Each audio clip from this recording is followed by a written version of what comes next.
নগাঁৱৰ ঢিঙত স্প্ৰে চুৰৰ সন্ত্ৰাস নিৰ্বিকাৰ ঢিং আৰক্ষী নগাঁৱৰ ঢিঙত ধাৰাবাহিকভাৱে বৃদ্ধি পাই আহিছে স্প্ৰে চুৰৰ সন্ত্ৰাস কিন্তু এই ক্ষেত্ৰত চূড়ান্তভাৱে ব্যৰ্থ হৈছে ঢিং আৰক্ষী যোৱা নিশাও ঢিং চাৰিআলিৰ জিতেন ভৰালী নামৰ লোকজনৰ ঘৰত দুৰ্বৃত্তই স্প্ৰে প্ৰয়োগ কৰি ঘৰৰ সকলোকে অচেতন কৰি লুটি নিলে ধন সম্পত্তিৰ লগতে অলংকাৰ পুৱাহে পৰিয়ালৰ লোকে খবৰ পাই অচেতন অৱস্থাত উদ্ধাৰ কৰে পৰিয়ালটোৰ 6জনকৈ লোকক তাৰ পাছতে ততাতৈয়াকৈ 108 সহায়ত আটাইকে ভৰ্তি কৰে ঢিং এফআৰইউত বৰ্তমান পৰিয়ালটোৰ আটাইকেইজন ঢিং এফআৰইউত চিকিৎসাধীন হৈ আছে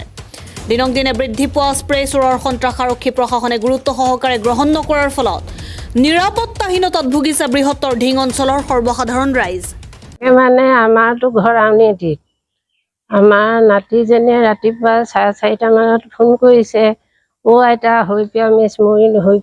মৰিন আমিতো মই আৰু ল'ৰাটোৰ নাম হ'ল অংশমান দুইটা আহিলোঁ আহি পাই দেখিছোঁ ঘৰটো নিতাল তলা বন্ধ ছোৱালীজনীয়ে ফোন মাৰোঁ তাই কান্দি কান্দি ফোন কৰে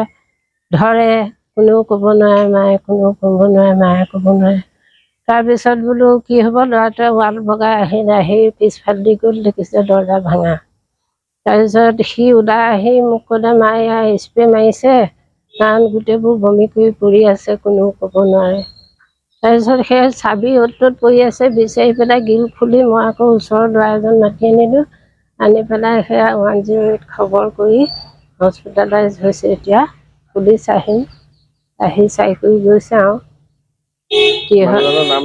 জিতেন ভৰালী তেখেতৰ নাম চাম ভৰালী তেখেতৰ পৰিবাৰ তেখেতৰ ভগ্নী আৰু ভাতৃ সকলো আছে প্ৰায় 6জন লোক অচেতন হৈ থাকে এই ক্ষেত্ৰত প্ৰশাসনে অধিক তীব্ৰতৰভাৱে এই বিষয়ৰ ওপৰত মনোনিৱেশ কৰিব লাগে যাতে ৰাইজৰ নিৰাপত্তা দিব পাৰে নগৰৰ পৰা বিভূতি বৰা ৰিপোৰ্ট সুহানা লাইভ।